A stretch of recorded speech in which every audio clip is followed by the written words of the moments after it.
नमस्कार. पुणे महानगरपालिकेच्या कार्यक्षेत्रामध्ये आता सध्या आज आलेल्या रिपोर्टनुसार 7 एकूण पॉझिटिव्ह रुग्ण आहेत. त्यातला आज जो रुग्ण सापडला आहे तो डहाणूकर कॉलनी या एरियातला आहे. तर आमची संपूर्ण टीम कीटक प्रतिबंधक विभागाची त्या एरियामध्ये ऑलरेडी गेलेली आहे. तिथे डासांच्या ज्या कॉलनीज आहेत ते सगळ्या निर्मूलन करण्याचं काम सुरू आहे. त्याच्यामध्ये स्प्रेइंग आहे, इन्सेक्टिसाइड स्प्रेइंग आणि इंडोर फॉगिंग. तर इंडोर फॉगिंग आपण जनरली करत नाही, घराच्या आत आपण का करतो, तर ह्या डासाची 2 वैशिष्ट्य आहेत. एडिस इजिप्टाय डास सगळ्यांना माहिती आहे. डेंग्यू, चिकनगुनिया ह्या व्हायरसेसचा प्रसार पण एडिस इजिप्टाय ह्या डासानेच होतो. ह्या डासाचं वैशिष्ट्य 2 आहेत की ते दिवसा चावतात आणि दुसरं म्हणजे त्यांना खूप छोट्यात कमीत कमी पाणी 2 ते 5 ml पाणीसुद्धा स्थिर जर का मिळालं तर ह्या पाण्यामध्ये ह्या डासाची मादी अंडी घालू शकते. त्यामुळे हे एवढं पाणी आपल्या घरामध्ये सुद्धा डासांना मिळू शकतं. घरामध्ये आपल्या फ्लॉवर पॉट असतात, नंतर छोट्या छोट्या कुंड्या असतात, कुंड्यांच्या खाली प्लेट असतात, त्यात पाणी साठतं. तर ह्या पाणी घरामध्ये नागरिकांनी स्वतःच्या पहिलं क्लिनिंग करून ह्या सगळे पाणी साठण्याचे आणि डास होण्याचे सगळ्या जागा नष्ट कराव्यात. दुसरं, ह्या आजाराची लक्षणं अशी आहेत की ताप, थोडंसं जॉईंट पेन्स आणि रॅश वगैरे, काही रुग्णांना रॅशही येते. तर अशा लक्षणांचे जर का रुग्ण असतील तर त्यांनी ताबडतोब आरोग्य संस्थेकडे जावं, महानगरपालिकेच्या किंवा खाजगी, आणि महापालिकेला ते कळवावं, जेणेकरून आमची कीटक प्रतिबंधक विभागाची टीम येऊन कंटेनर सर्वे, ज्याला आम्ही म्हणतो, 100 ते 150 घरांचा आजूबाजूच्या आम्ही सर्वे करतो. तिथल्या पण डासांची ज्या उत्पत्ती स्थानं असतात ती नष्ट करतो. आणि तिथे जर काही सस्पेक्ट रुग्ण असतील, संशयित किंवा सिम्प्टमॅटिक असतील, लक्षणं असलेले, तर त्यांचे ब्लड सॅम्पल्स आम्ही NIV ला पाठवतो. नॅशनल इन्स्टिट्यूट ऑफ व्हायरॉलॉजी जी आहे ती अधिकृत संस्था आहे जिथून आम्हाला रिपोर्ट येतो ह्या पॉझिटिव्ह पेशंटचा.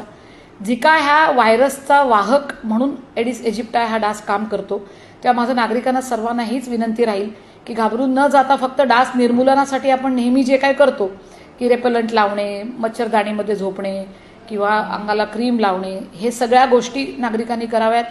विशेषतः प्रेग्नंट लेडीजनी जरा लक्ष द्यावं झिकाकडे, कारण का काही व्हेरियंट जे आहेत ह्या व्हायरसचे त्यांच्यामुळे गर्भाला थोडंसं इजा पोहोचू शकते. काही आजार आहेत मायक्रोसेफॅलीसारखे, ते आजार होण्याची शक्यता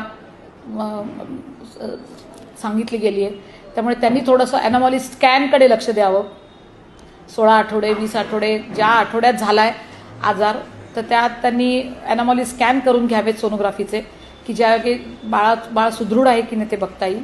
आणि सर्व जे पेशंट 7च्या 7 आहेत प्रेझेंटली, ते सगळे OPD स्तरावरच ट्रीटमेंट घेत आहेत. म्हणजे कुठेही कोण ॲडमिट वगैरे नाही आहे, म्हणजे त्यांना आंतररुग्ण सेवेची काही गरज पडलेली नाही आहे.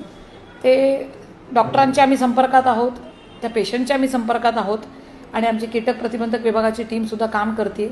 नागरिकांनी पण सहकार्य करावं, स्वतः घरातल्या आणि आजूबाजूच्या सोसायटीतल्या वगैरे डासांच्या कॉलनी नष्ट कराव्यात आणि आरोग्य संस्थेच्या लक्षात आणून द्याव्यात जर पॉझिटिव्ह सिम्प्टमॅटिक केसेस असतील तर. आता पहिल्यांदा एरंडवणा एरियातला जो पहिला रुग्ण सापडला, तर त्यांच्या आसपासच्या एरियातले आम्ही संशयितांचे एकूण 12 नमुने पाठवले होते.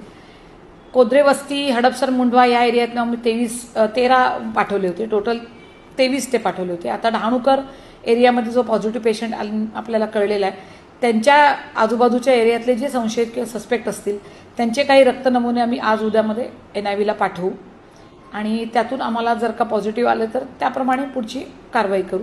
अर्ली डिटेक्शन करणं हे महापालिकेचं सर्वात आता प्राईम पहिली स्टेप आहे की लवकरात लवकर डिटेक्ट करायचं आणि तिथले लगेचच डास नष्ट करायचे.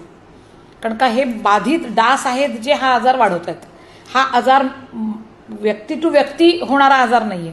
हा जर का इन्फेक्टेड डास चावला तरच होणारा आजार आहे.